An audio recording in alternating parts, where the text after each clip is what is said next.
Boa tarde a todos. Damos início ao primeiro colóquio do segundo grupo de pesquisas em Geografia e História Política. O tema de hoje são as eleições gerais de 1950 a 1960, em busca da memória do voto no Paraná em transformação. O colóquio de hoje será presidido pelo professor Daniel Galucci Júnior, que ocupa a cadeira número 1 do grupo de pesquisas em Geografia e História Política, cujo o patrono é Alexander von Humboldt e a patronesse é Terezinha de Castro. Daniel Galucci Júnior é analista judiciário pelo TRE do Paraná, formado em Geografia, em Direito e Geografia, ambos pela Universidade Estadual de Maringá. É pós-graduado em Desenvolvimento Regional pela Universidade Federal do Paraná, graduando em Ciência Política pelo Centro Universitário Internacional, a Uninter, integrante do Conselho Consultivo da revista Paraná Eleitoral. Atua na área de História do Direito Eleitoral e Partidário e Geografia Eleitoral do Paraná. Dentro de suas pesquisas, estuda as zonas eleitorais do Brasil e faz parte de várias comissões de gestão de memória da Justiça Eleitoral. O colóquio de hoje será apresentado pelo professor Washington Ramos dos Santos Júnior, que ocupa a cadeira número 6 do grupo de pesquisas em Geografia e História Política, cuja patronesse é Maria Ângela Batista Calvão Simão e patrono Paul Claval. O professor Washington é doutor em Psicologia Social pela USP, Universidade de São Paulo, doutorando em Geografia Humana pela USP também, mestre em Geografia Humana, bacharel em Geografia. Recebeu a Bolsa Prêmio para a Diplomacia concedida pelo CNPq, IRBR, nos anos de 2006, 2007 e 2008. Professor adjunto, colaborador da Universidade Estadual do Centro-Oeste, campus de Guarapuava. Professor assistente temporário, estadual do Piauí, da Universidade Estadual do Piauí, de São Raimundo Nonato, entre 2013 e 2017. Professor orientador da Parfor, entre o segundo semestre de 2014 e o segundo semestre de 2017. Professor orientador, professor determinado na ETEC, Guaraci Silveira, 2011 a 2013, na área de meio ambiente. É inscrito no CREA, membro do ICOMOS Brasil, atua na área de pesquisa de subjetividade e geografia, geografia humana, psicologia social, epistemologia da geografia, relação entre o homem e a natureza, políticas públicas, patrimônio, planejamento territorial. Título da tese: Subjetividade, Identidade, Geografia. O nascimento da Barra da Tijuca e o Cronos funcional, ou a morte da alteridade. Título da dissertação: Os Filhos de Medusa e a Involução do Rio de Janeiro. Título da monografia: Plano Doxiades, depois me corrija a pronúncia, tá? Plano Doxiades, a Bela Cap em busca da hegemonia perdida. Livros publicados pela editora Saraiva. Coleção Diplomata, Geografia, Epistemologia, Política e Meio Ambiente, Geografia 2 e Geografia Econômica. Antes de passar a palavra para o presidente da mesa, Daniel Galucci Júnior, eu solicito aos participantes que não deixem de assinar a lista de presença que se encontra no chat. Agora, eu passo a palavra para o presidente do colóquio de hoje, o professor e servidor Daniel Galucci Júnior. A partir de agora, o Daniel Galucci Júnior assume a presidência da mesa e do grupo de pesquisas. Então, seja muito bem-vindo. Boa tarde, Daniel. Obrigado pela apresentação, professor Rogério. Boa tarde, meus queridos alunos e alunas, Afonso, Ana Paula, Rafael, João Mateus, Muito obrigado, professor Washington, pela apresentação da primeira palestra, do primeiro colóquio. É com muita alegria que iniciamos mais um ano desse segundo grupo. E faço as palavras do Rogério. Sejam bem-vindos à Justiça Eleitoral do Paraná. A Justiça Eleitoral, nosso Tribunal Regional, completa 90 anos o mês que vem da sua criação.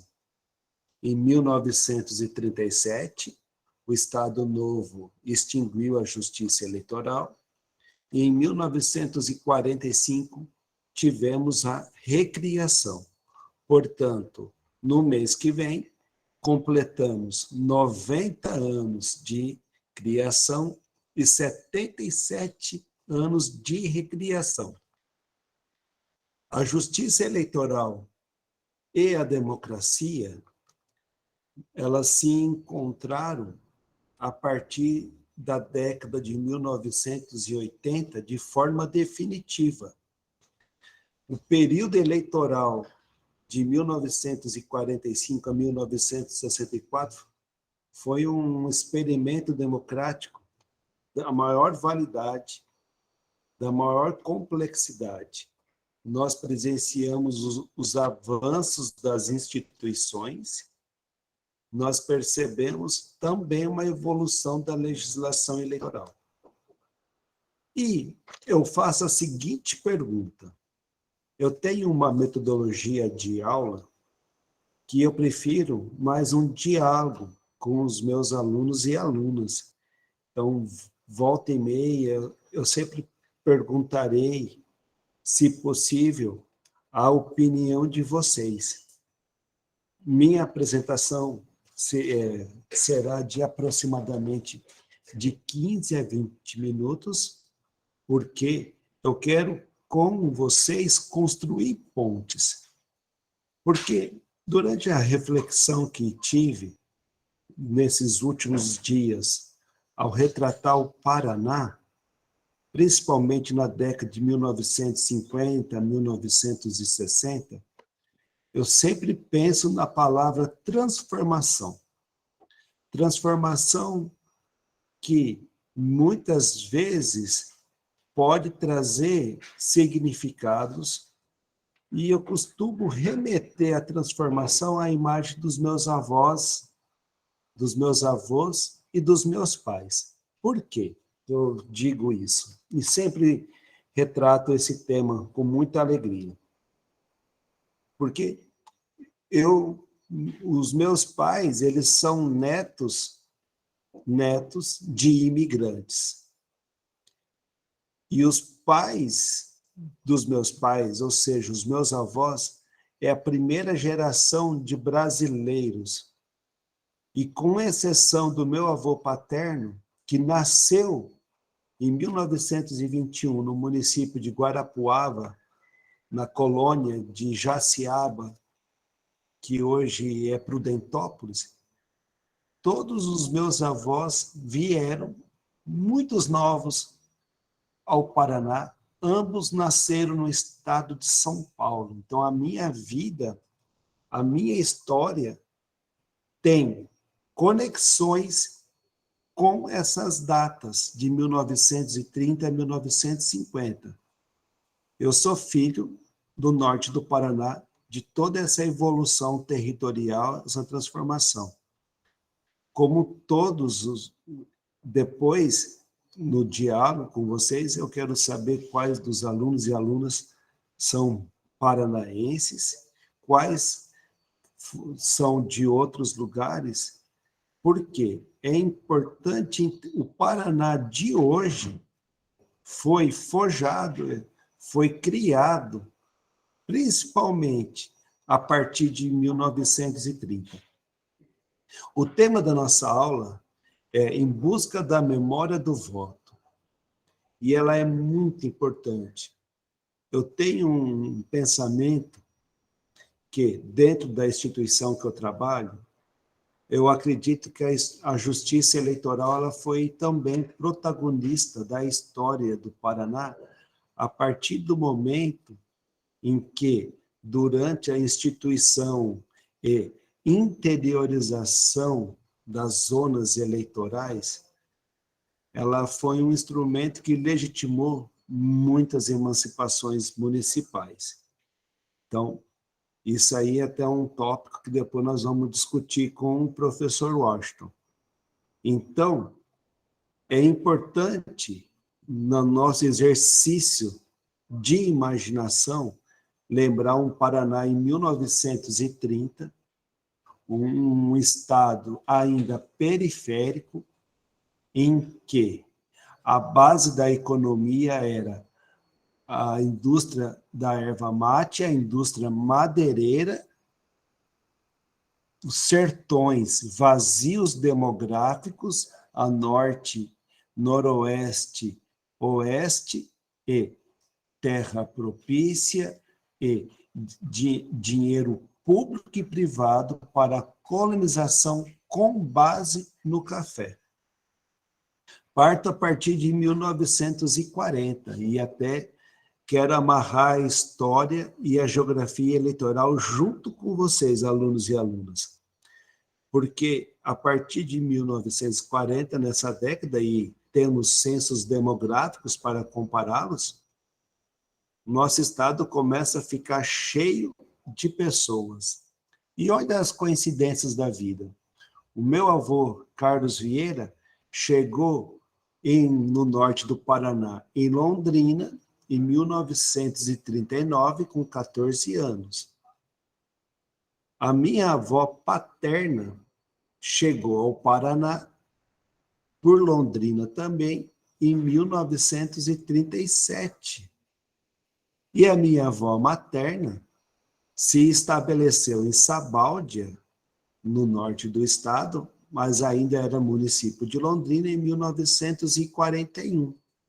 E meu bisavô paterno veio conhecer as terras do norte do Paraná em 1938 e voltou com toda a família em 1942, ou seja, meu avô Leonardo deixou Guarapuava, Prudentópolis, e veio morar em Arapongas também nessa data, 1942. E o que eles têm de retrato?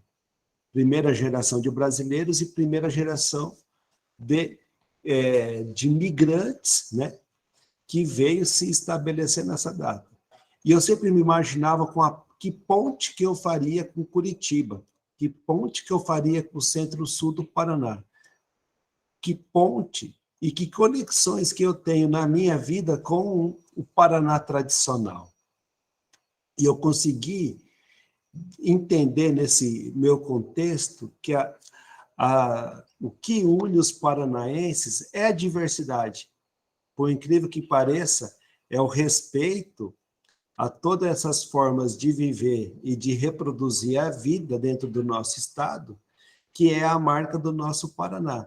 Todos eles, de certa forma, ligados à agricultura, mesmo hoje num cenário em que nós temos outras visões. Mas eu quero trabalhar com vocês aqui o Paraná de 1940, com a falta de estrutura, com a falta de estradas, com os problemas fundiários e com a ausência de poder público. Quando temos, em 1945, o fim do Estado Novo, a redemocratização, olha que interessante, Afonso, Ana Paula.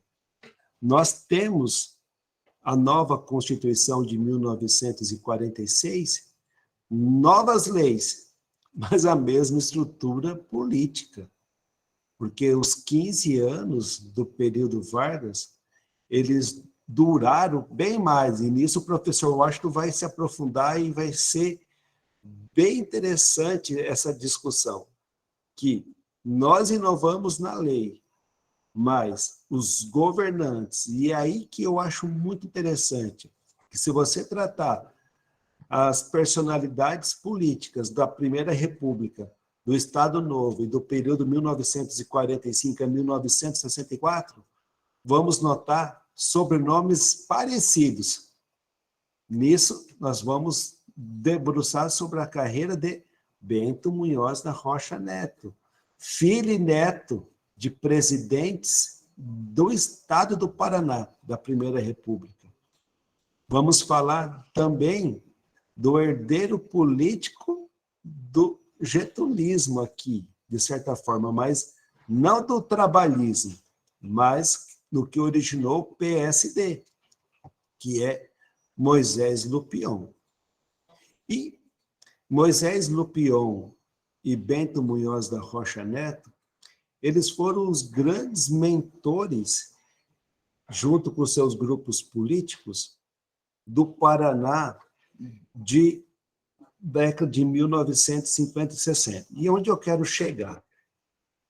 Que, vinda a Constituição de 1946, a Constituição Estadual de 1947, e olha isso, professor Washington, que interessante, mesmo sendo de grupos antagônicos, Bento Munhoz, olha isso, Afonso, que legal, o DN, Bento Munhoz, o DN,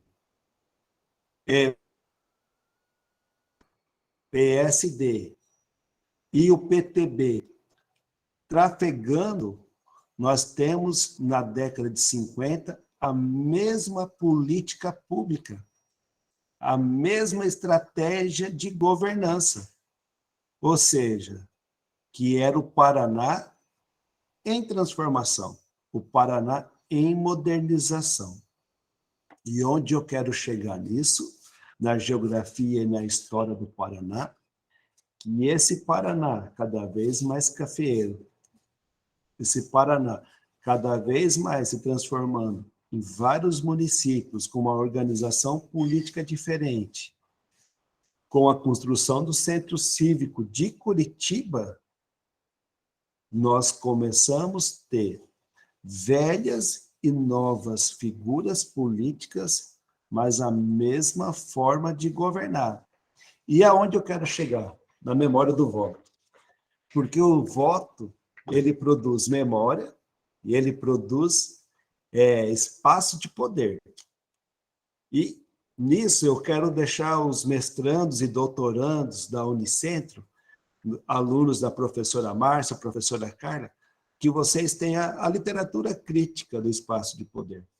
Eu tiro um retrato do voto. E aonde é o retrato do voto? O retrato do voto é como se eu tratasse de cada município como uma célula. E, na memória, aquilo que a história perpetuou. E você consegue amarrar, e é isso que eu quero dizer. Dentro das estruturas de voto, e aí nós vamos depois debater com o professor Washington, os 3 Paranás, que é o Paraná tradicional, o Paraná cafeeiro e o Paraná do Sudoeste, que é o Paraná sulista. Então, cada uma dessas 3 ondas criou seu tipo de economia, formou um tipo de sociedade e fundou suas próprias cidades. E a primeira característica que eu percebi quando falamos de Paraná, na busca da sua identidade, se tratarmos a memória do voto, sabe, professor Rogério, que dentro da política paranaense, não importa se você é do Paraná cafeeiro, ou se você é da capital, ou se você é da rede da Sudoeste, geralmente, dentro do estado do Paraná, em eleições gerais para presidente, e no caso da época de governador, eleições pouco competitivas. Então, em termos de eleição, ao fechar com Jânio Quadros, ao fechar com Jânio Quadros e Getúlio Vargas, característica parecida do eleitor paranaense. Ao fechar com Lupion e ao fechar com Bento Munhoz, característica parecida do eleitor do Paraná. Agora, a eleição de 1955, até hoje, é uma particularidade, é uma excepcionalidade, 4 candidatos competitivos. Se nós tivéssemos segundo turno, né, Ana Paula, talvez nós teríamos também uma nova visão do eleitor paranaense. Então, em 1945, tivemos eleições para presidente, deputados federais e deputados senadores. Em 1947, tivemos eleição para deputado estadual e governador. 1950, eleições gerais, presidente, governador e deputados federais, estaduais e senadores. Aí o calendário quebrou.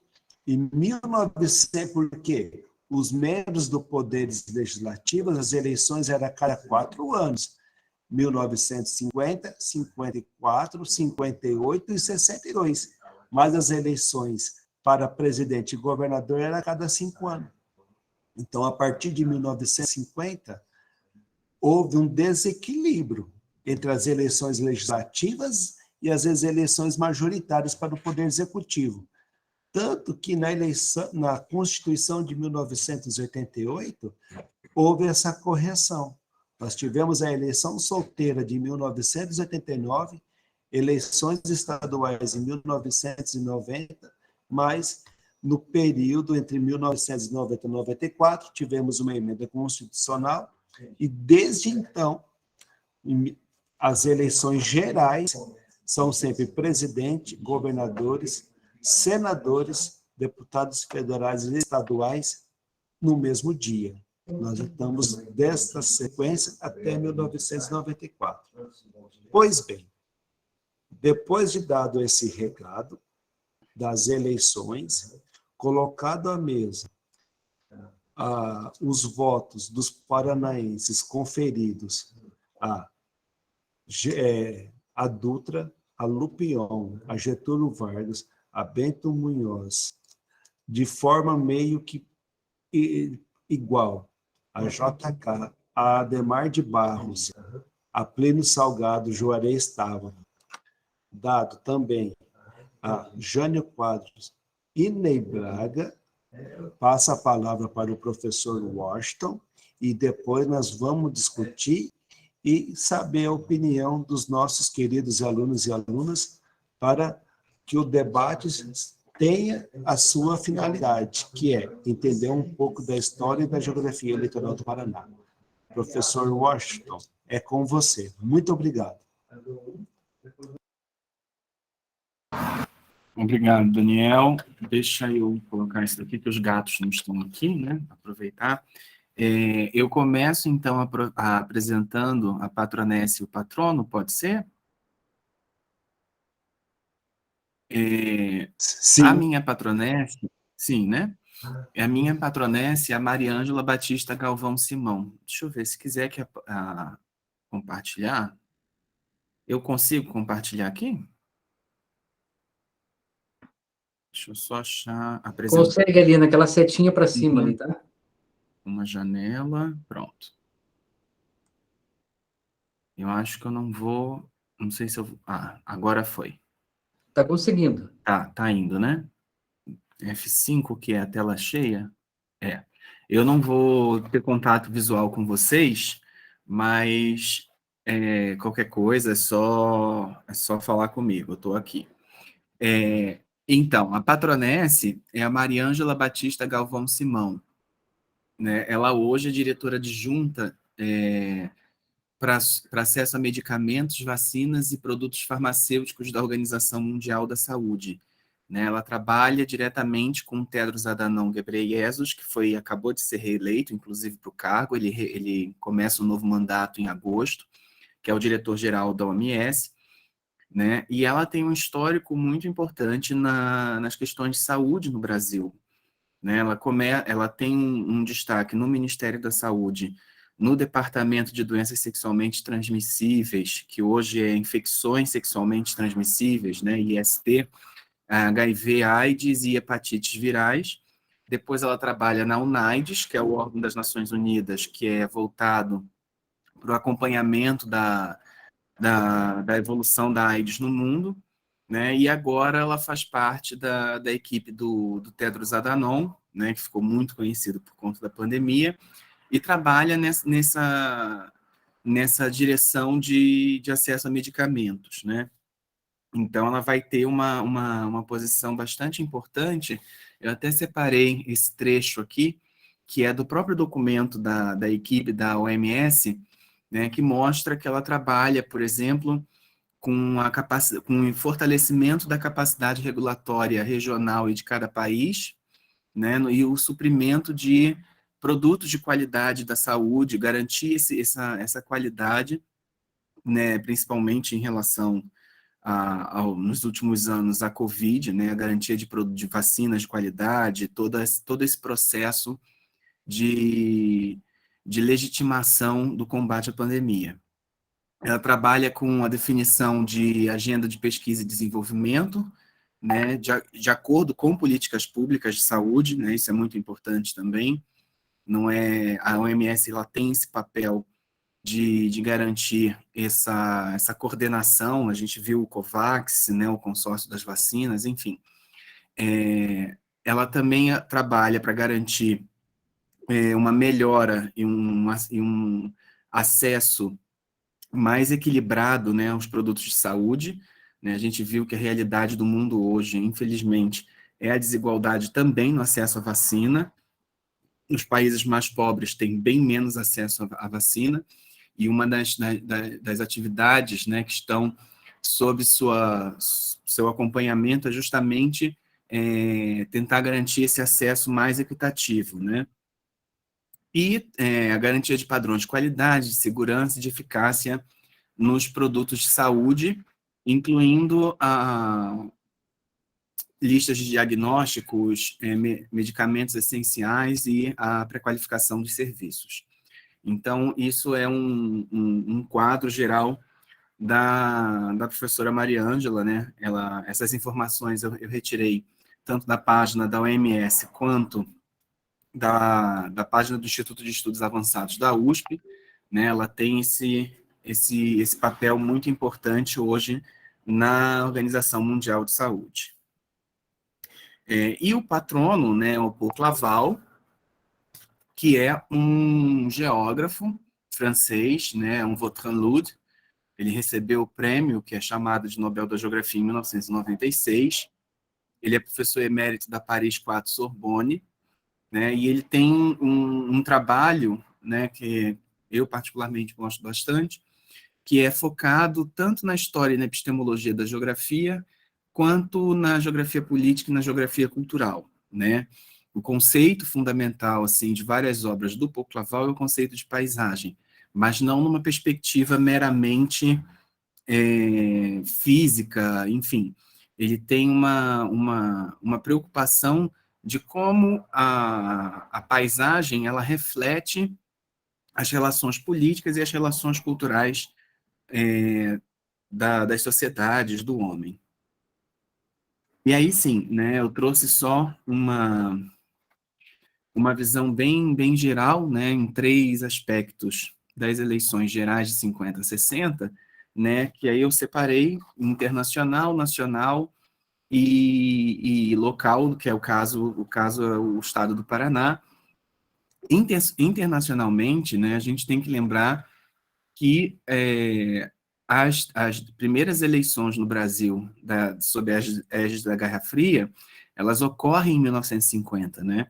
Então, tem a deposição do Vargas, tem o fim da Segunda Guerra Mundial e, né, há uma nova ordem internacional que vai afetar a política de todos os países do mundo e o sistema internacional como um todo, que é a oposição entre os aliados ocidentais e a União Soviética, né?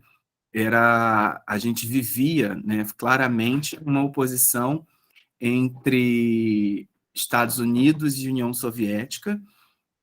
É o período de formação dos blocos, né, da OTAN, que existe até hoje, e do Pacto de Varsóvia, que foi extinto com o fim do socialismo soviético, do bloco europeu socialista comunista.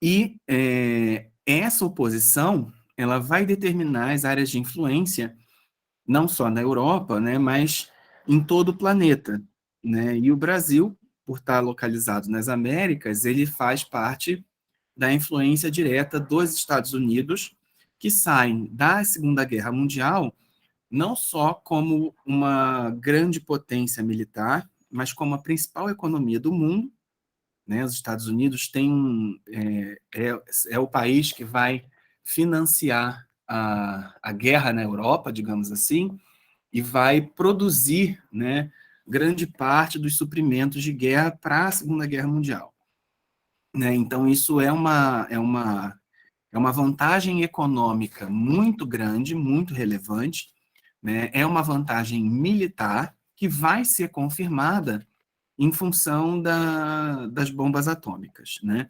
Então, internacionalmente, a hegemonia, né, e uma supremacia dos Estados Unidos, ela se faz presente e, em 47, é inaugurada a política de contenção, formulada pelo George Kennan, da doutrina Truman, que pregava que os norte-americanos deveriam conter os soviéticos em seu território, né, por meio dessas organizações militares de defesa, né, como a OTAN, houve outras no Oriente Médio, no Sudeste Asiático, enfim, e nas políticas internas dos países, o combate ao comunismo é a máxima a ser alcançada, né?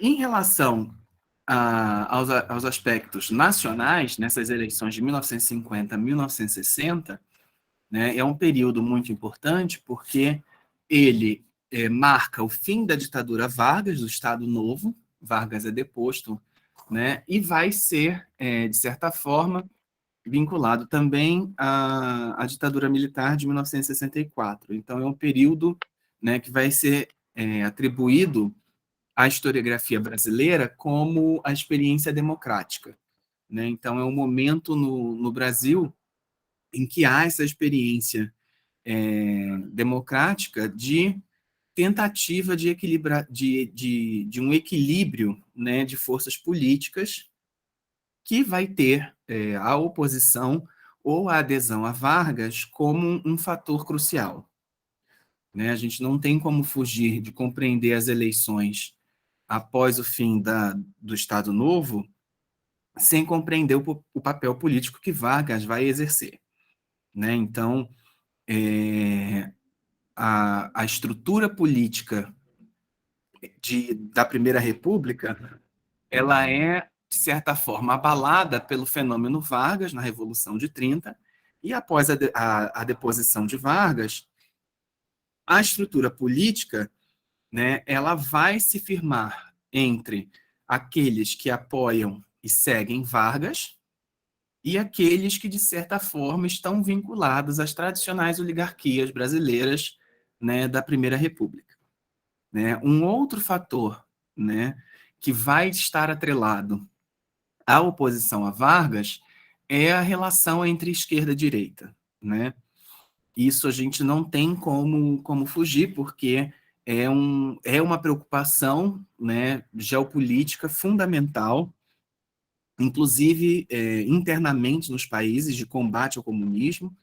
Então, tem reflexos políticos e eleitorais diretos, né? Tanto que o Partido Comunista do Brasil ele vai ser declarado, ele vai ser banido do sistema político brasileiro. Então, isso vai trazer implicações sobre como essa oposição entre esquerda e direita ela vai se manifestar no campo político, né?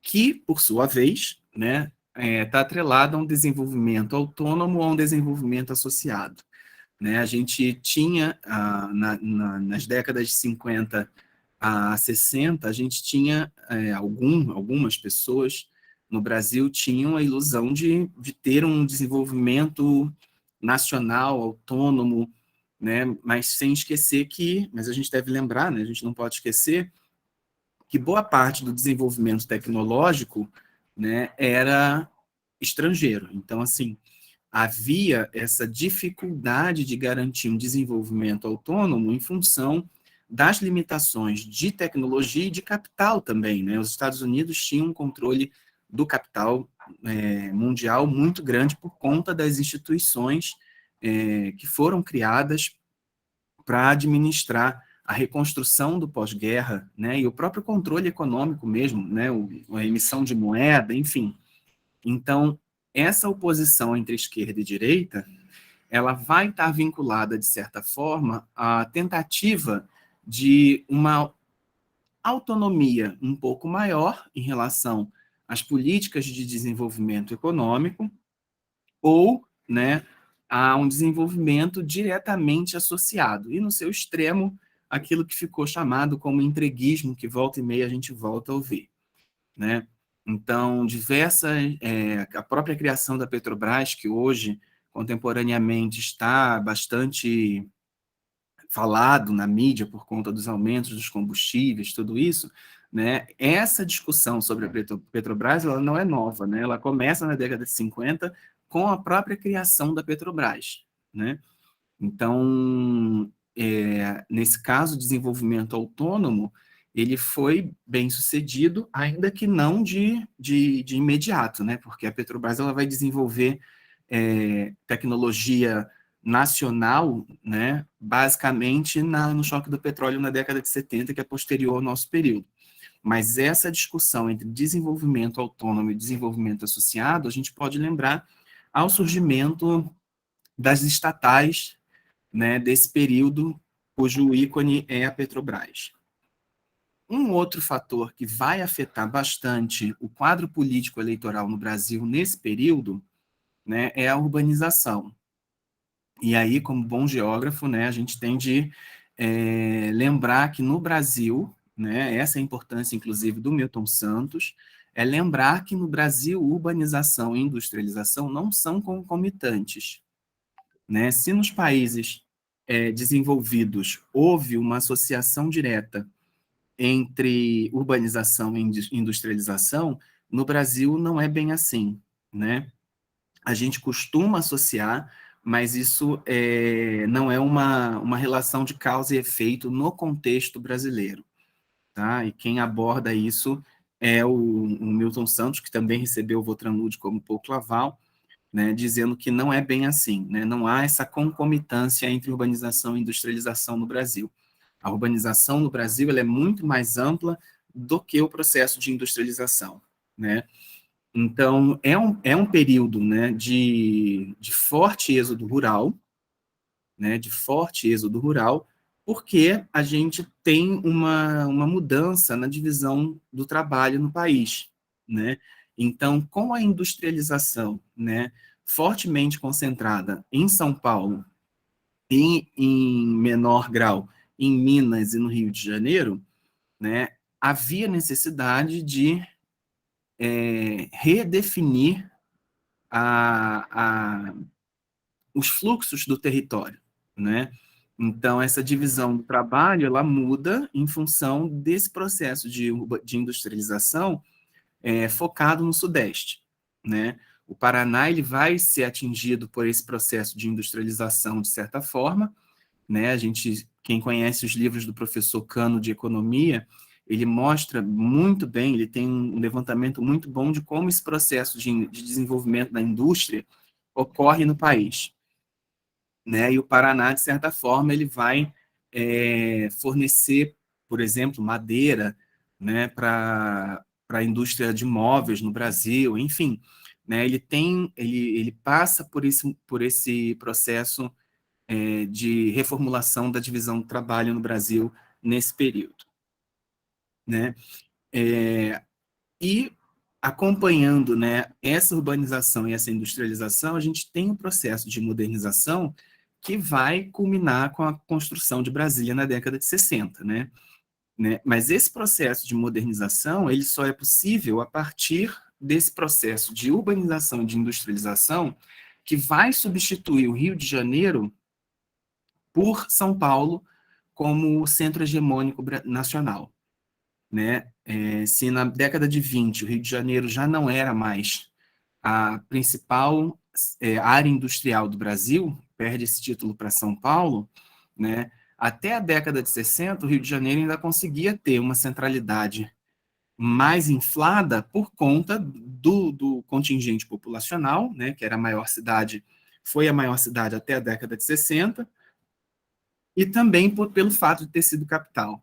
Só que isso, de certa forma, acaba na década de 60 por conta da transferência da capital e por conta de esse processo de industrialização ser feito a partir de São Paulo. Então, por exemplo, como o professor Milton Santos e a professora Maria Laura Silveira falam naquele livro que já é clássico, né, Brasília só pode ser construída a partir da hegemonia de São Paulo, e essa hegemonia de São Paulo faz com que todo o território se reestruture em função das infraestruturas, dos fluxos, enfim, desde São Paulo. Tá? Então, isso tem um fator muito grande que vai afetar, por exemplo, no Paraná, boa parte da região oeste paranaense vai estar vinculada à rede urbana de São Paulo, e não à rede urbana de Curitiba, por exemplo. Né? Isso tem impactos, que é o que que eu trago aqui, né, de uma forma resumida, para a gente poder discutir melhor posteriormente. Né? O Paraná ele tem uma modernização relativamente limitada, né, em função do papel que ele vai ocupar nessa divisão do trabalho. Então, as grandes indústrias, as indústrias de capital de base, né, elas vão estar concentradas em São Paulo, né, e a partir de São Paulo é que essa distribuição das tarefas, né, do trabalho de cada estado vai ser definido. Então, na década de 60, né, década de 50 e 60, que é esse período de frente de ocupação desde São Paulo para o oeste do estado, né, é um processo de reconversão de terras, né, terras que até então eram matas, enfim, vão ser convertidas em agricultura, né, a madeira vai ser intensamente explorada, e, né, no caso das eleições, o Lupion ele vai ganhar em 50, depois entra o Bento Munhoz, e depois o Lupion ganha novamente, reproduzindo, de certa forma, essa oposição a Vargas, né, essa disputa em torno do espólio do Vargas, mas também refletindo o papel que vai ter a ocupação dessas frentes de expansão econômica, né, no território. Então, é interessante a gente pensar que boa parte da economia, do eleitorado paranaense, né, ele vai estar concentrado nessas áreas de expansão e não nas áreas, por exemplo, de ocupação tradicional. Né? Então, há um boom econômico muito importante, né, nessa área que vai... eu esqueci agora, o Daniel pode me ajudar depois. A rodovia, né, que vai sendo construída, ligando o norte do Paraná até o que hoje é Foz do Iguaçu. Fale, Daniel. Nós temos a rodovia do Café, que sobressaiu vários governos, que foi uma fonte, era uma necessidade urgente e que, de certa forma, segurou a unidade do Estado, que é de Curitiba até o extremo noroeste, e para Foz do Iguaçu nós temos a BR-277, que teve a sua criação com o intuito de ligar também o Paraguai até Assunção. Uhum. E aí, esse desenvolvimento, né, ele vai ser acompanhado, por exemplo, né, só para finalizar, e aí a gente pode ampliar um pouco mais as discussões, a participação de todos, né, e aí esse desenvolvimento econômico, ele se reflete no eleitorado. Né, essas áreas de atração de capital, de frente de expansão, elas acabam se tornando a maior concentração de eleitorado no Estado. Né? Se a gente for pensar, comparando, por exemplo, Curitiba com essas áreas de Londrina, Maringá ou Umuarama, né, nas frentes de ocupação do Estado, essas frentes de ocupação do Noroeste e do Oeste, elas têm uma concentração de votantes de eleitorado maior. né? Então, as questões econômicas, as questões políticas, elas estão imbricadas, né? A política partidária, ela depende, ela, não é que dependa, ela está diretamente vinculada às questões econômicas, né? E as questões econômicas, elas têm um peso muito importante nesses processos de avanço da frente de ocupação no Estado, né? Então, assim, o processo eleitoral, ele é multiescalar, né? Para concluir, isso que é importante dizer, né? O processo eleitoral, ele é multiescalar, né? As relações de poder, elas são multiescalares. Então, a disputa geopolítica entre Estados Unidos e União Soviética influencia na política partidária no Brasil? Sim, né? É uma coisa muito além da realidade da maioria dos habitantes do Brasil, do Paraná, nas décadas de 50 e 60, mas tem um impacto direto sobre a política partidária no Brasil, né? Porque a política de contenção do comunismo, da União Soviética, ainda que no Brasil não tenha sido diretamente de uma forma militar, ela passa por exemplo, pela ilegalidade do Partido Comunista do Brasil, né? Ainda que não seja uma relação de causa e efeito, né? Mas o combate ao comunismo, né, na esfera geopolítica internacional, ela tem reflexos na política doméstica, né, e na política local, né? Ainda que, por exemplo, os comunistas estivessem mais concentrados, por exemplo, na capital, né, que até então era o Rio de Janeiro, do que em outros estados, né? No Paraná não teve um impacto relevante, mas de certa forma, influencia o jogo político, né? A própria divisão do trabalho no Brasil, ela também vai trazer essas influências, né? Então, por exemplo, a política do café a nível nacional, que vai ter o Instituto do Café, tudo isso, ela tem impactos diretos, por exemplo, nas nomeações, né, de cargos de esfera política, de influência política, né, e o Paraná está inserido nisso, porque o Paraná é uma grande área de expansão do café nas décadas de 40, 50 e 60. Né? Então, a política ela é multiescalar e a política partidária ela vai refletir essas questões do território, né? Isso que a gente tem que lembrar, né? E aí no último slide eu tinha colocado que a política, a modernização no Paraná, ela foi relativamente limitada por conta dos impactos, né, que vão ter tanto no campo quanto na cidade, que vão ser mais restritos espacialmente e mais recentes temporalmente. Então, por exemplo, um primeiro impacto dessa modernização vai ser o Plano Agache de Curitiba, que é da década de 40, então é uma coisa um pouco mais recente na história, né? Depois tem a construção do Centro Cívico, na década de 50 e 60, se eu não me engano. Então, toda essa questão da modernidade que a gente já tinha visto, por exemplo, na década de 20 em São Paulo e no Rio, ela começa a se desenvolver mais fortemente na década de 40, né, por conta do papel de Curitiba como capital, tudo isso, né, e só vai se expandir de fato para o campo, né, com essa reinserção do Paraná na divisão do trabalho do Brasil como uma extensão da economia paulista. Então, boa parte do noroeste, até a área que vai até Foz do Iguaçu, digamos assim, Umuarama, enfim, Londrina, Maringá, toda essa área, na década de 60, ela vai estar vinculada à rede urbana de São Paulo, e não à rede urbana de Curitiba.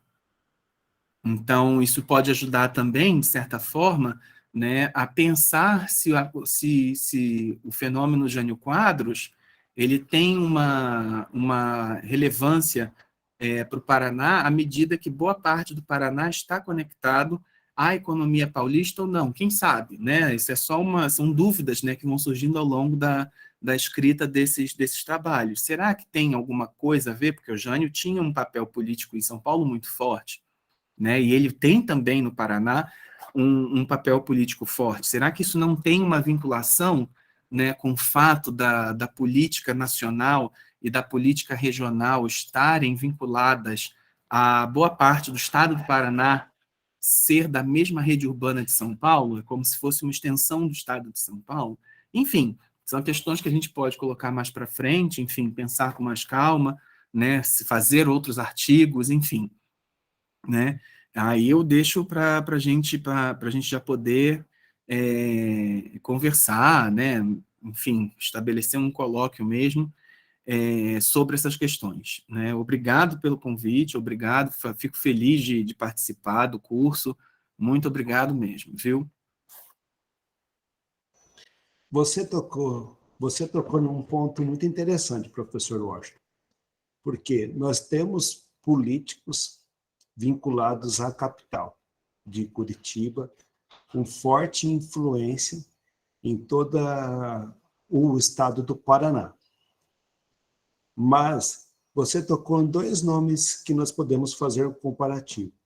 Jânio Quadros tinha laços afetivos com o Paraná, a ponto de 1958 ser eleito deputado federal pelo PTB na circunscrição Paraná. Um critério interessante para você discutir o nosso norte é a votação que Adhemar de Barros teve na eleição de 1955 para presidente e em 1960. Muito bem votado nessas duas eleições, numa porcentagem maior do que em outras unidades da federação. O Paraná tem algumas particularidades. Por exemplo, na eleição de 1945 para presidente, Dutra venceu em todas as nossas regiões, as nossas comunidades, ou seja, na capital, no Paraná tradicional, no norte e no sudoeste. A mesma coisa funciona para Getúlio Vargas. Getúlio Vargas venceu em todas as nossas regiões. Nesse ponto, o que eu quero dizer? Que, em termos de identidade do povo paranaense, existe uma escolha muito parecida daquilo que o curitibano e o interiorano votam, uma coisa que você percebe com o passar do tempo no estado do Paraná.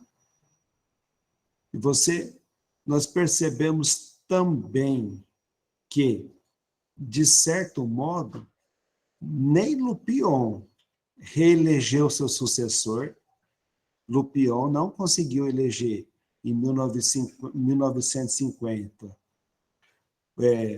o seu candidato, e nem Bento Munhoz, depois da tentativa frustrada de ser candidato a presidente da República pela UDN, ele abandonou a política estadual e também, hora que percebeu, não conseguiu eleger ninguém do seu grupo político, permitindo o retorno de Lupion. Que, por outro lado, nós temos a presença de Ney Braga dentro da estrutura de Bento Munhoz, que Lupion também não conseguiu emplacar Plínio Costa e Ney Braga conseguiu ser governador de estado em uma das eleições mais disputadas na nossa história, no auge do trabalhismo, no auge do PTB. Porque nós estamos discutindo nomes, mas também nós temos que verificar, entre 1945 a 64, o fortalecimento do PTB, da UDN e do declínio do PSD. Outro ponto que você comentou, que eu achei muito interessante, é a disputa do espólio de Getúlio Vargas. Getúlio Vargas realmente foi a grande personalidade da história do Brasil durante umas 3 décadas. E no Paraná, ele sempre foi muito bem votado. As suas dissidências políticas, o PSD e o PTB, sempre tinham ou o controle do governo do Estado ou o controle da Assembleia Legislativa. Você falou também da ocupação do território, das frentes de pioneiras. Você disse da migração de São Paulo, da migração da capital de Rio de Janeiro e para Brasília. E agora eu quero conectar todo o Estado, porque Curitiba também começou muito depois que ela se incorporou com as correntes de migrações e imigrações, a indústria da erva mate, a indústria madeireira, também o excedente do café também fortaleceu a capital. O centro cívico, a urbanização, a verticalização é um exemplo disso. Mas, agora, nós queremos passar a palavra para os alunos e fomentar o debate, porque o professor Rogério tem a outra vivência. O professor Rogério ele representa o Paraná tradicional, daquele que nasceu em Irati, que viu a indústria madeireira, a ferrovia cortando num período grande. E nós também queremos saber do Afonso, do João Mateus, da Ana Paula, se puder falar, se tiver com o microfone bom, e do Rafael, as suas experiências de vida de Paraná. Podemos começar com você, Afonso? Claro. Eu acho que eu vou deixar a câmera desligada, porque a gente está no laboratório e talvez comece a travar. Tudo bem? Estão me ouvindo? Tudo ótimo. Bom, primeiro, boa tarde a todos. Agradecer ao professor Rogério, ao professor Daniel, ao professor Washington. A minha fala, né, vai ser mais com a minha experiência de vida, né, ao meu contexto de formação, a própria história da minha família, né. Eu sou paulista, mas o meu pai é paranaense, inclusive próximo a Maringá. Ele nasceu em Jandaia do Sul. Acho que o professor Daniel tem algum conhecimento sobre a região, né? E o engraçado, né, que na família do meu pai, os meus avós paternos, né, no caso os pais dele, eram todos mineiros do sudeste de Minas, e foram para o Paraná justamente no período de avanço, né, do café para o norte paranaense. Então, ele nasceu na década de 60, no norte paranaense. Por coincidência, ele é o único filho, né, paranaense. Viveu toda a juventude no Paraná, né, e voltou para, no caso, a família dos meus pais, né, voltaram para o norte, mas voltaram para São Paulo, onde eu nasci. E essa ligação é muito interessante, né, porque eu fiz minha graduação no interior de São Paulo, né, em Ourinhos, e eu consigo dar alguns exemplos, né, dessa interação paulista e paranaense que eu consegui vivenciar, né, esses mecanismos de interações muito interessantes, principalmente do oeste paulista com o norte paranaense.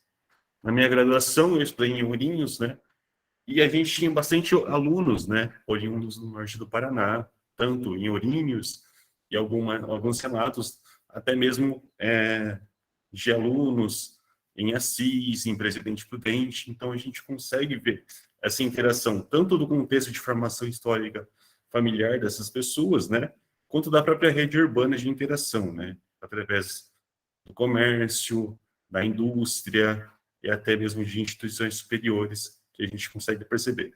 Isso também, claro, vai abranger contextos de formação política, né, de interações políticas históricas, né, e a influência nesses vários aspectos, né, econômico, social, político, enfim. Era mais ou menos isso, né, um relato aqui em breve sobre a minha vivência e o contexto histórico. Muito obrigado, Afonso. João Mateus, você pode falar um pouco sobre a sua vivência, a sua identidade com o Paraná? Posso sim, professor. Boa tarde a todos. Muito obrigado pela explicação, professor Washington, professor Daniel. Foi muito bom. A minha experiência aqui no Paraná acontece de forma que meus avós paternos, eles são do Pinhão, trabalharam no ramo madeireiro na cidade do Pinhão, que é próxima aqui de Guarapuava. Trabalharam até na década de 70, 80. Meu pai nasceu também lá em Pinhão, junto com eles, e trabalhou um tempo nesse ramo lá, ajudando os meus avós, até eles virem para Guarapuava. Já na parte da minha família, da minha parte materna, os meus avós vieram da... A gente achava que eles tinham vindo da Ucrânia, na década de 50. Mas aí eu fui fazer uma pesquisa, e aí eu encontrei pelo um site dos Mormons ainda, daquela religião Mormon. Eu achei um site contendo todo o histórico da década de 50, ali, 40, 50, da cidade de Prudentópolis. E foi lá que eu achei que os meus avós não vieram da Ucrânia, meus avós vieram da Polônia. E a gente sempre achou que a gente era descendente de ucraniano, mas que não. Que naquele momento, né, de configuração territorial daquela região, né, de territorialização e desterritorialização, a gente acabou, né, se confundindo. E para eles, para minha avó, nem ela sabia direito, ela veio de lá também, e o meu avô, só que eles se conheceram aqui em Prudentópolis, né, na região de Prudentópolis ali, e se casaram ali. E foi lá que eu achei e no site que eu procurei, dos Mormons, lá na religião Mormon, eu encontrei a certidão de casamento deles, daquela época, feita à mão, toda digitalizada. Então foi aí que eu descobri um pouco mais da minha história, né? Porque minha mãe falava que a gente era descendente do ucraniano, mas que na verdade não, era descendente de polonês. E a minha avó e meu avô por parte do meu pai, eles são daqui do Brasil mesmo, só eu acho que do meu avô era da Itália, que meu bisavô era da Itália, e aí, mas teve meu avô aqui. Então a minha história, né, na região aqui é essa, com, né, uma diversidade cultural ali na minha família. Obrigado, João. Realmente, nós percebemos que todos, de certo modo, viemos ao Paraná, nossos antecedentes, na mesma época. Por isso que é tão importante discutir a década de 1940, 1950 e 60. Rafael, você pode falar um pouquinho da sua ligação com o Paraná?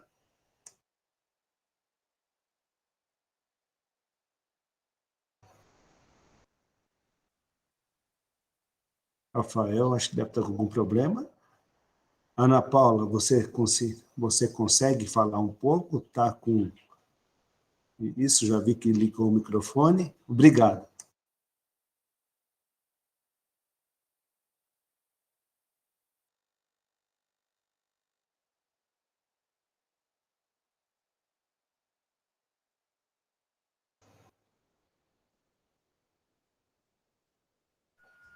Tá dando para ouvir agora? Beleza. É um Paraná um pouco mais do norte, do noroeste, né? Eu e Daniel acho que estamos mais próximos, assim. Eu sou de Terra Boa, que fica na antiga mesorregião centro-ocidental, mas com uma ligação maior com o noroeste do Paraná. E aí eu venho mais desse Paraná aí do norte, noroeste, com as influências paulistas e mineiras, né? Meu avô é mineiro, minha avó paulista, se conheceram aí no norte do Paraná com o trabalho na produção cafeeira, e aí fizeram um pouco da migração dentro do Paraná também, que eu acho que é uma coisa que aconteceu, né, no sentido de que eles se casaram ali no começo da década de 50, viveram alguns anos na região de Jaguapitã com a produção de café, e aí migraram mais para o oeste paranaense, para a região de Nova Aurora, de Cascavel, né? E aí foram sempre assim, meio que em regiões que estavam começando a se desenvolver economicamente, né? A instalar uma produção de agricultura e começar esse processo. Então, eu tenho mais uma ligação aí com o norte do Paraná, né? Mas meus avós fizeram um pouco dessa migração no interior do estado, foram para o oeste. Minha mãe morou nessa região oeste do Paraná também, região de Assis, próximo ali a Guaíra, e aí depois voltam para o noroeste, e aí tem toda uma ligação mais com esse Paraná, que eu acho que tem uma ligação maior assim com o interior do Brasil, né? Que é um Paraná paulista, um Paraná mineiro, e às vezes a gente conversa sobre isso em casa e tudo mais, e de que como são vários Paranás, né? Eu enxergo assim, esse Paraná do norte e noroeste, o Paraná da região de Curitiba outro, o Paraná aqui de Guarapuava outro, e o Paraná do oeste, né, que também é outro. E aí eu fiz minha graduação na região em Campo Mourão, convivi assim bastante durante a infância e aí da vida adulta, mais essa região de Maringá, mas fiz o mestrado em Marechal Cândido Rondon. E aí já é um outro perfil de paranaense e de imigrantes, né? De alemães, uma presença alemã muito forte. E aí agora venho para Guarapuava, e aí tem aqui, né, como o João disse, os ucranianos, os poloneses, alguns alemães também, acredito, e aí mais perfis diferentes também de todos esses migrantes. Então eu acho que é como o Daniel disse no começo, a identidade do paranaense é essa multiplicidade de origens, né, de culturas, de vivências, porque aí cada região tem seu estilo de vida, suas preferências, seus gostos, né? Aqui em Guarapuava, o pinhão e tudo essa cultura, esse frio que quase me mata, né? Porque aí no noroeste do Paraná a gente passa calor, aqui a gente congela. Então, são essas múltiplas identidades que formam esse Paraná. E acho que isso é muito válido, assim, e muito diferente, e enriquece, né, também o Estado, e faz a gente ter uma visão, assim, um pouco diferente, né, de identidade. Mas identidade não faz com que a gente parta do mesmo princípio, das mesmas origens, de tudo igual. Acho que a gente constrói essa identidade paranaense dia a dia, fazendo essas uniões aí das várias regiões, dos vários povos, das várias origens, né? Muito obrigado, Ana Paula. Rafael, vamos falar um pouquinho da sua origem, a sua identidade com o estado do Paraná? Ok, boa tarde, desculpa aí, estava no banheiro, daí eu perdi quando me chamaram. Então, eu sou do Maranhão, né? Estou aqui no Paraná, já vai fazer um ano que eu estou morando aqui, fez agora em maio. Eu já conhecia já o Paraná antes, em 2019, passei por Curitiba, daí já gostei, né? A questão do clima, do tempo, né? Diferente lá do Maranhão, o frio. Daí, em 2019, 2020, o Francisco, né, que faz doutorado aqui na Unicentro, me mandou o edital do seletivo de mestrado da Unicentro. Daí surgiu o interesse, estava na pandemia, né, o processo seletivo era remoto, e daí eu me inscrevi, né, e deu certo, né, em 2020 eu vim, né, 2020 foi 2021, 2021, aliás, foi 2021, em maio de 2021, eu vim para Guarapuava, né, e cá estou, né, estou me adaptando, né, já conheci uma boa parte do estado do Paraná, né, Foz, litoral do Paraná, Londrina. Estou conhecendo, estou me adaptando aos poucos. No início foi difícil, né? Por conta da mudança, né? Culturalmente falando, né? Climaticamente também, né? O clima é diferente. E daí estou construindo, né? Aos poucos, a minha identidade paranaense. Muito obrigado, Rafael. Interessante um olhar de um maranhense, né, do nosso estado. E agora eu passo para o depoimento do professor Rogério, para depois criarmos novas questões e reflexões também sobre esse período da nossa história.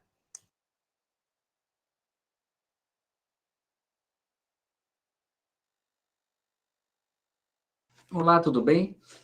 Oi, deixa eu contar um pouquinho da minha história, né? A minha família, meu avô era de Curitiba e meus avós maternos eram de Curitiba e meus avós maternos de Campo Largo.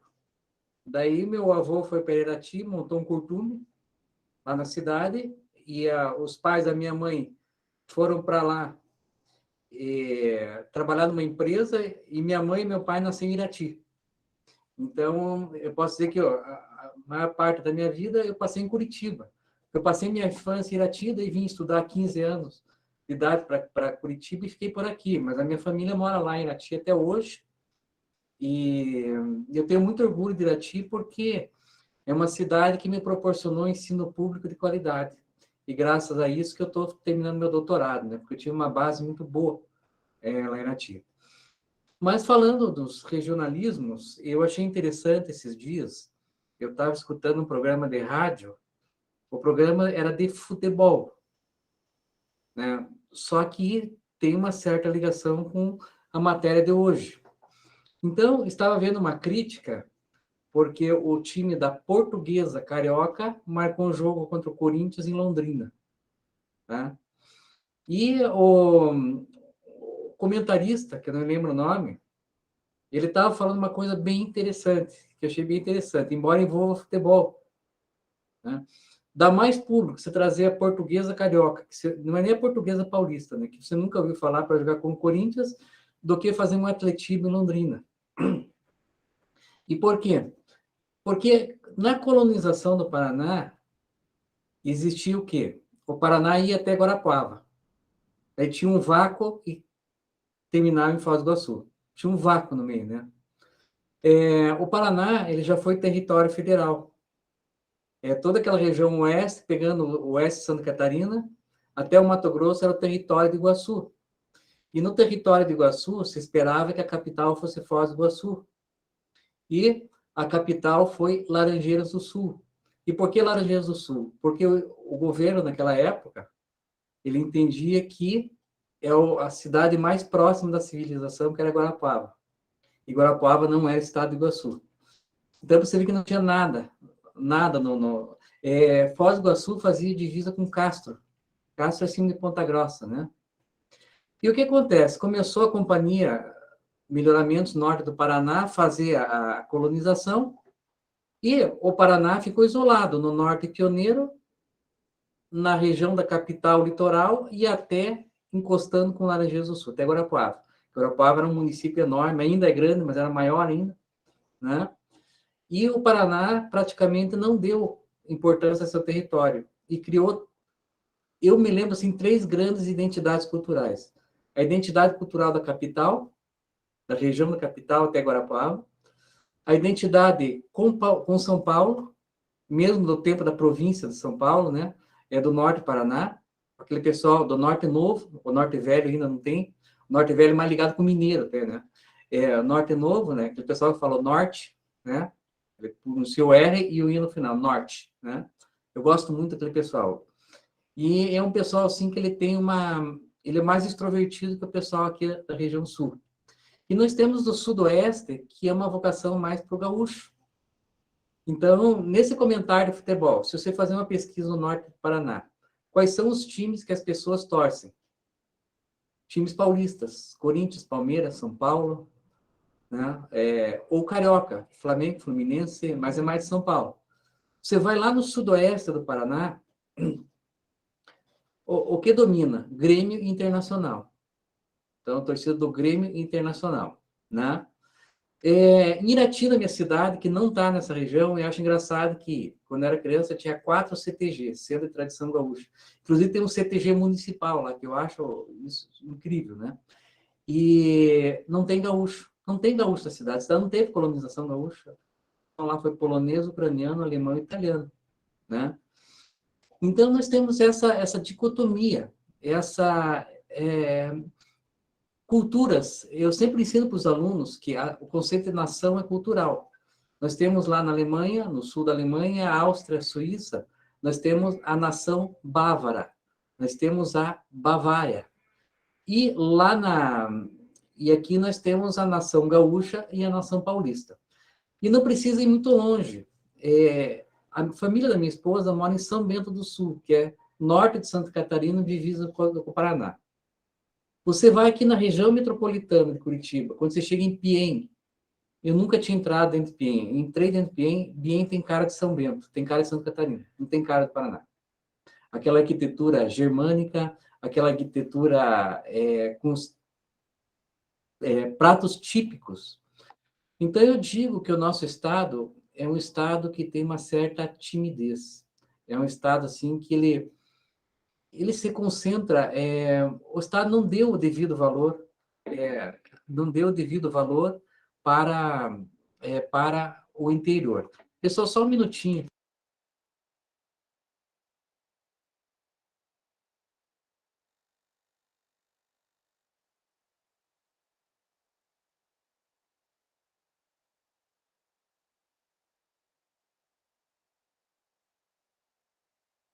Senão ele ia ficar tocando o telefone atrás e incomodar, né?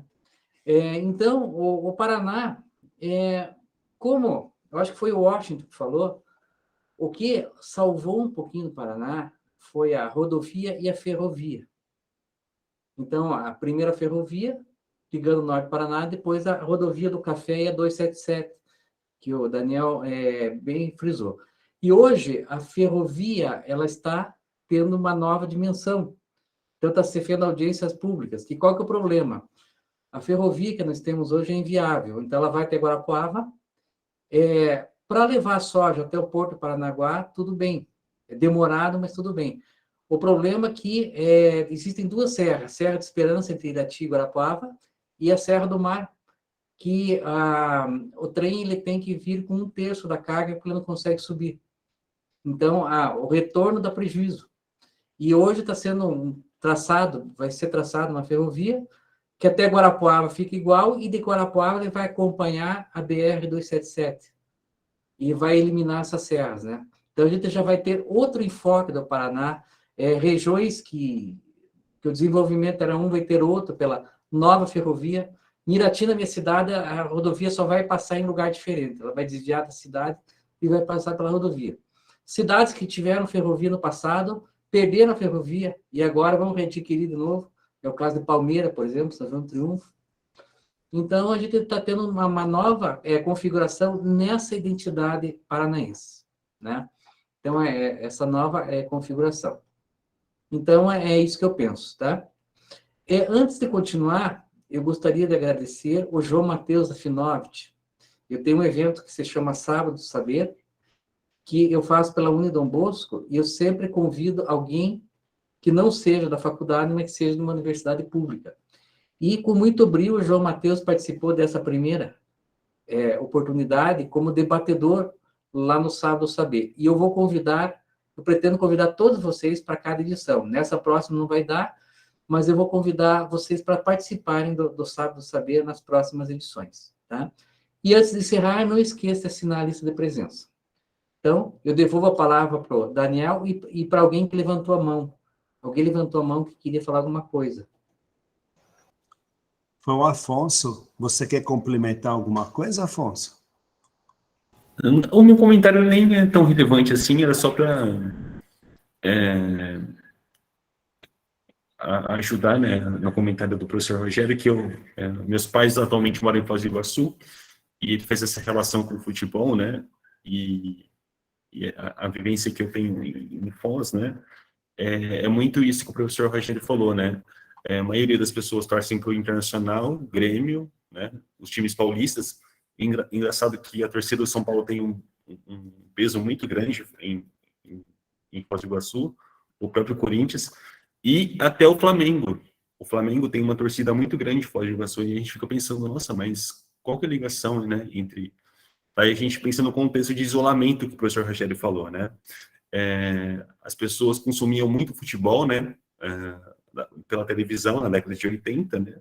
E o principal clube de futebol na década de 80 era o Flamengo. Então, você consegue ver algum contexto, né, de formação dessa identidade cultural, dessa identidade por conta do isolamento que essa região sofreu, né, principalmente dos anos 80, e a gente fica se perguntando, né, o porquê que certos times têm uma representatividade em torcida tão grande no Sudoeste, né, no caso de Foz do Iguaçu especificamente.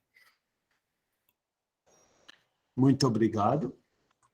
E qual a mensagem final que eu quero passar para os meus alunos e alunas?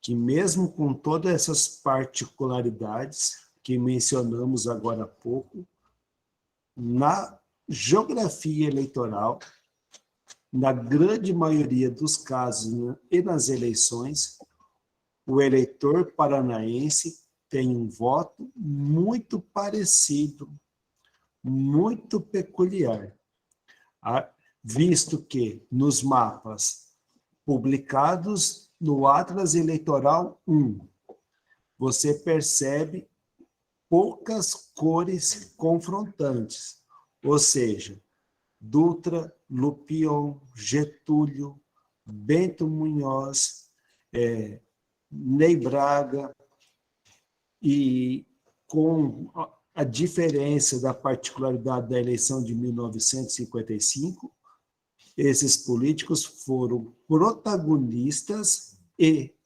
tiveram uma votação sempre acima dos 50%.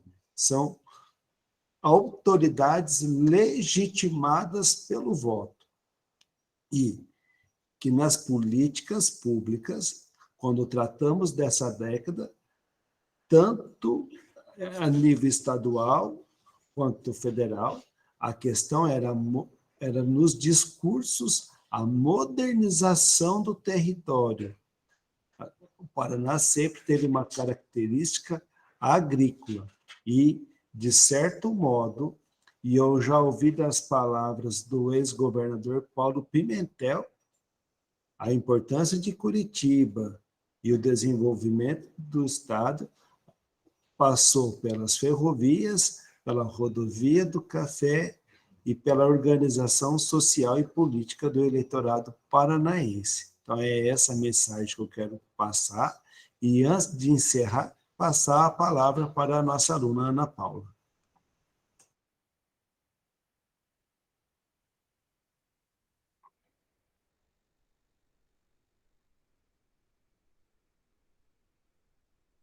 Será que a Ana Paula não está conseguindo falar? Deixa eu... Pode ser.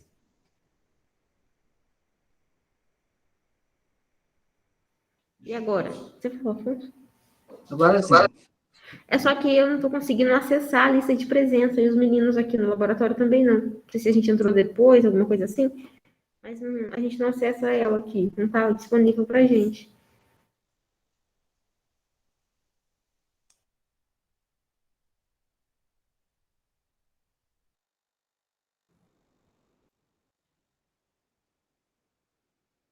Ana Paula vai falar ali? Tudo. Ela falou para o professor, ela falou que eles não conseguiram assinar a lista de presença. Então, coloca no chat ali, tá? Então, pode colocar no chat ali o nome. Eu vejo pela lista, pelo chat aqui, eu respondo ali, sabe? Ok?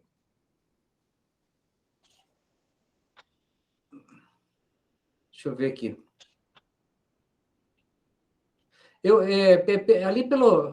Ali pela lista de quem estava na live aqui, eu consigo responder, tá bom?